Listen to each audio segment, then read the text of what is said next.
Do you have a dream of studying abroad, especially in the US, but you have been discouraged because you have a low grade? Well, that is wrong because you can get into that university in the United States of America even without your low CGPA. Graduating with second class or third class shouldn't mean why you are disqualified from studying abroad because that is not the only thing that determines whether you will be admitted or not. There are other ways you can strengthen your application even without your low CGPA. That is exactly what I'll be sharing with you in this video. Stick around while I share with you 5 secret things to do in order to secure yourself a graduate admission in the United States of America even without your low CGPA. I mean that. Hi guys, welcome to the Phoenix. This is a community for the dreamers. Do you have a dream of becoming the better version of yourself, or do you have a dream of doing the impossible? You belong here. All you have to do is to join us by subscribing and also turn on your notification bell. That way you'll be notified when I drop tangible information. Because here we thrive with tangible, useful, necessary information. And please remember to share with somebody else that you know will need this. Now getting right into the video. When it comes to graduate admission, CGPAs are very important, but that is not the whole story. There are other 5 things you can do to strengthen your application and secure yourself a graduate admission in the United States of America. Starting with number 5, have a very solid CV. You might not know, but having a solid CV is very necessary. In a situation where you have a low CGPA, you should highlight your experience, skills, and achievements that makes you fit for this program. Focus on those things that makes you unique and really fits well for the program. Remember, it is not about what you have done alone, it's about how you present it. Because after all, they've not met you. They are only getting to know you through the materials that you've submitted. And if you can just have a very solid CV that has tangible information and you're able to convince them, able to write it in a very compelling manner, then that is a point for you.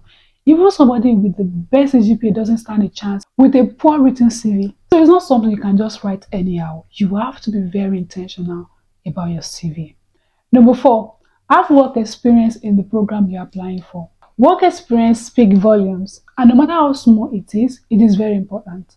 Even if you have been able to work for just 1 year or 2 years, that shows the admission committee that you are really committed to this particular career and it's relevant and perfectly aligns with the program you are applying for. In most situations, relevant work experience actually outweigh academic achievement. So if you have a work experience, no matter how short it is, in that particular program, you should be able to sell your idea very well because it tells them this is where you belong and you really need the program in order to develop your career further.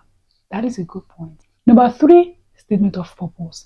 Don't joke with your statement of purpose. I have a video up here that teaches you on how to write a very compelling SOP in 2025. Make sure you click and watch the video on how to go about it. Having a very good, compelling SOP, this is an opportunity to tell your story. Yes, they can have an idea of who you are, what your achievements, your work experience, your CV, but in the SOP is when you get to tell them about your goals, your long and short-term goals, your qualification, your work experience, your research work, those things that you have done, the achievements. You get to use the storytelling technique to convince the admission committee. But most importantly, make sure the goals, both short and long term, actually aligns with the program you're applying for because they're judging with that as well. And explain that your grade doesn't define you, then you'll be good to go. I promise. At this point, if you're getting something, kindly make sure you subscribe to my channel. Please do not forget, subscribe, and give it a thumbs up. That tells YouTube that you are getting value here. So please do that. Now, number 2, GRE or other test score. You might not know, another way to make up for the low CGPA is having a good GRE or other test score. Yeah, it's a chance to tell the admission committee that, oh, I'm ready for this academic challenge, bring it on. Dedicate time to studying, buy materials, and make sure you get that score to stand out. Although not all schools actually require GRE or test score, but it becomes a leverage for somebody like you to make up for the low CGPA and match up with the competition. But don't pressure yourself if you can't afford it or if it's too late. It's fine. You can consider other ways to strengthen your application. Now to the oga pata of them all. I mean, the top secret that you might probably not hear somewhere is targeting middle-ranking universities. Shoot strategically. For a person that doesn't have a very high CGPA, popular top high-ranking universities might be out of reach for you.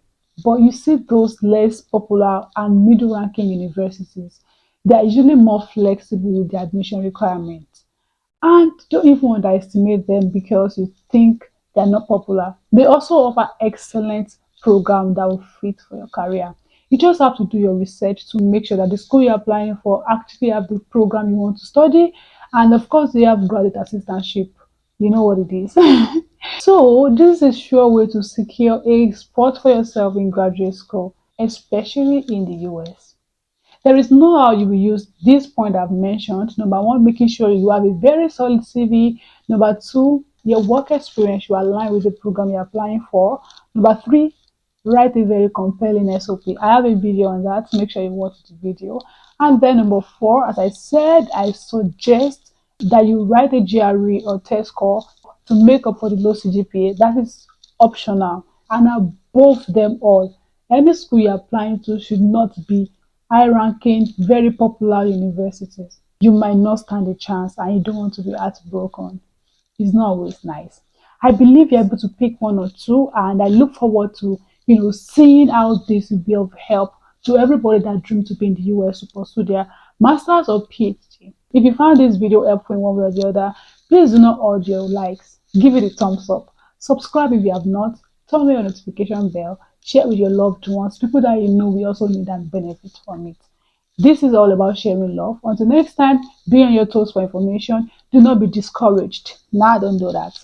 Come around for more information on how to develop yourself, especially when it comes to pursuing your master's or PhD in the United States of America. Catch you later.